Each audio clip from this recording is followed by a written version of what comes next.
Muito bem, turma, reta final de mais uma prova, né? A prova 4, aí na penúltima questão já, questão 14. E ele vai falar aí de uma tal de implicação, né, gente? Ó, nosso bom e velho condicional, né, gente? Essa implicação aqui significa condicional. É o nosso famoso se então. Eu falei para vocês, é uma prova de lógica que seja cobrada proposição, dificilmente você vai escapar de ter de resolver uma questão com esse cara aí, com esse conectivo, que é um juiz muito interessante, tá? É um dos conectivos, é o que para mim a lógica ela funciona em torno desse cara, tá? Do se então, eu gosto muito dele. E vocês também, se não gostam, vão aprender a gostar, porque o cara é 10, né? Olha só, a implicação é a seguinte: se chover, pedras irão rolar. Tá? Os Rolling Stones aí, né? Se chover, pedras irão rolar. Ele está dizendo que essa implicação aí, que ela é falsa. E aqui é que está o X da questão. Tá? Lembra do nosso macete do condicional? Nós estudamos esse cara aí, nós fizemos um macete para cada um dos conectivos. E eu coloquei um coraçãozinho para o macete desse conectivo aí. Então, se você guardou no coração, tá tranquilo. Vamos ver aqui a situação. Eu tenho aqui, na verdade, o termo então ele está subtendido na vírgula. Tá? Essa vírgulazinha aqui, ela está sendo o nosso condicional. Então, se chover, eu vou chamar isso aí de C. Chover. Pedras irão rolar. Vou chamar isso aí de PR. Pedras rolar. Eu tenho essa situação aí, esse condicional. Está dizendo que esse condicional aí é falso. Deixa eu dar uma relembrada aí na cabeça de vocês aí com relação a esse condicional. Eu sei que vocês, né, pelo menos eu espero que, se não todos, mas a imensa maioria, não tenha dificuldade mais em compreender essa coisa aqui. Vamos pensar naquele nosso exemplo lá. Ó. Se fulano for tocantinense, então a gente pode concluir que esse fulano é o quê? Brasileiro. Lembrando que esse condicional ele estabelece uma relação de causa-consequência. Tá? A primeira parte, né, o que está depois do se, é a causa. E a segunda parte é a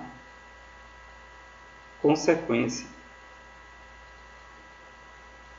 Eu sei que vocês não estão esquecidos disso aí. Mas nunca é demais a gente relembrar um velho amigo, né? Então esse condicional, nosso velho amigo, a gente vai relembrar ele agora. Quando eu estou trabalhando com a tabela verdade, eu vou testar o quê?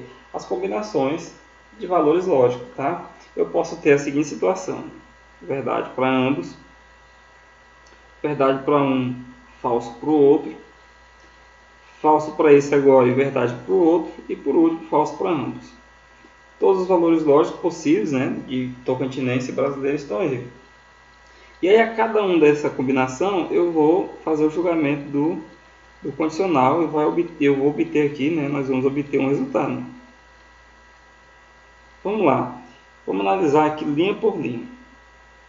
Na primeira linha eu tenho que é verdade que o cara é tocantinense e é verdade que ele é brasileiro.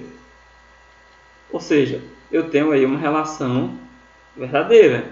Qualquer um tocantinense vai ser brasileiro, isso é verdade. Na segunda situação, eu tenho o quê? Que é verdade que o cara é tocantinense, mas é falso que ele seja brasileiro. Essa causa, ela precisa necessariamente produzir essa consequência. Não está produzindo, portanto isso aqui é falso. Como que o cara vai ser tocantinense e não vai ser brasileiro? Impossível. Ou seja, é esse o entendimento funcional.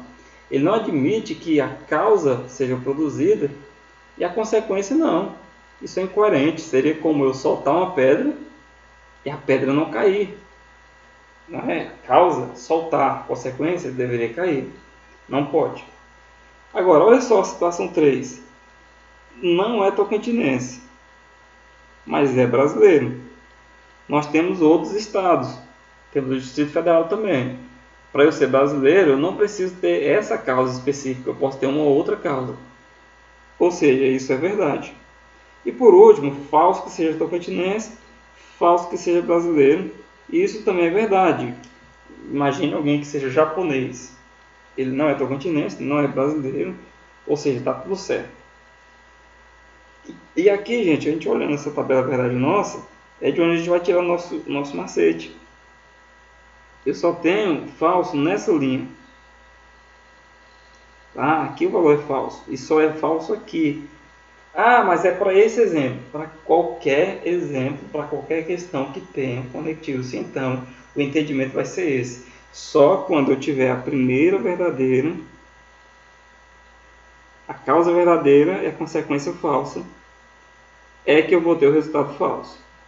Então, se ele está dizendo que isso aqui que está anunciado é falso, essa mesma relação ocorreu aqui. Esse choveu, como é a primeira parte, vai ser verdadeiro. E esse pedras rolaram vai ser falso.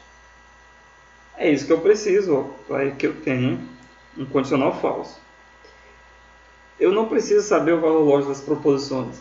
Se eu tenho o conectivo e eu tenho o valor lógico final dessa proposição composta, de acordo com a regra do conectivo que nós estudamos, a gente resolve a questão. A gente acha o valor lógico da primeira parte e da segunda. Quer dizer que choveu? Choveu, isso é verdade. As pedras rolaram? Não. Por quê? Porque isso é falso. Vamos procurar a alternativa correta. Na letra A, está dizendo que não choveu. Não C. Isso é falso. Se choveu é verdade, não choveu é falso. Depois, letra B. Pedras rolam na chuva. Pedras rolam seria PR. Né? PR. E isso, como nós estamos vendo aqui, ó, é falso. Tá bom? Isso aí é falso. Letra C. Não choveu. Não C. Isso é falso, porque choveu. E aqui eu tenho um conectivo E, gente, ó. Uma parte falsa já vai dar falso resultado, né? Só é verdade quando eu tenho tudo verdade. Esse conectivo E aí. Letra D. Chove. Chove, verdade, né? E né, o conectivo E tem que estar tudo verdade. As pedras não rolam. Opa! Isso aqui também é verdade, gente, ó. Pedras rolam é falso. Então, pedras não rolam, verdade. Portanto, essa está correta. É a resposta letra D.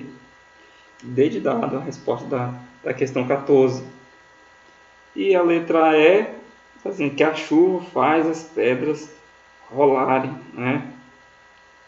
Isso aí, de certa forma, parece até assim, redundante com o que foi escrito, né? Se chover, pedras irão rolar.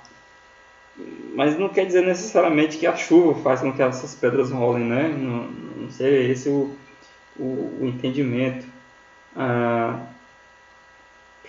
Eu vou dar um exemplo aqui bem tosco, mas imagine que eu falo assim, se você descuidar da sua segurança, então você será assaltado. Então se eu for assaltado, a culpa é minha, não deveria nem prender então o bandido. Não, a culpa é dele.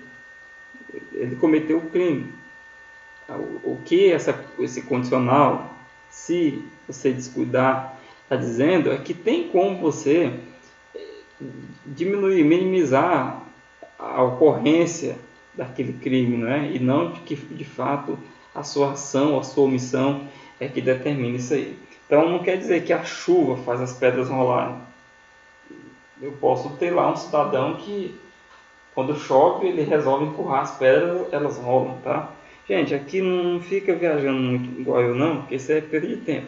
O que você precisa entender o condicional, você já entende, resolvido, tá?